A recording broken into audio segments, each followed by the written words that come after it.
අපි ගන්න වැඩිපුරම කේලම් කියලා ගතු කියලා තියෙන්නේ කවුද? අඳුරන්නේ නැති වුණොත් අඳුරන්නේ. අඳුරන්නේ මිනිස්සු. වැඩිපුරම ෂොට් එක දෙන්නේ කවුද? එකටම හිටපු මිනිස්සු. වෛරක්කාරයෝ තමයි. දැන් අපි මොකද කරන්න ඕනේ? මරණ තරමක් මරන්නේ.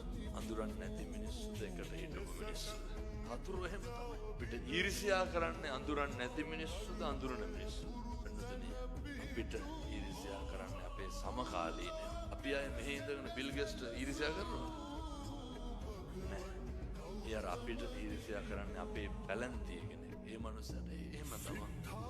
ඒ හින්දා දැන් පොඩි හරි වෛරක්කාරයෙක් ඉන්නවනම් ඒ වෛරක්කාරයා නැති කරගන්නයි වෙලාව. මේ මනුෂ්‍ය ආත්ම භාවයක් ලබන එක දුර්ලභයි. දුර්ලභ වෙලා හරි ලැබපු මනුෂ්‍ය ආත්ම භාවයෙන් තුලින් කරන්න ඕනේ පිටු. වෙලා තියෙන අකුසල කර්ම යට කරලා කුසල ධර්මයන් නිස්මතු කරගන්න එක.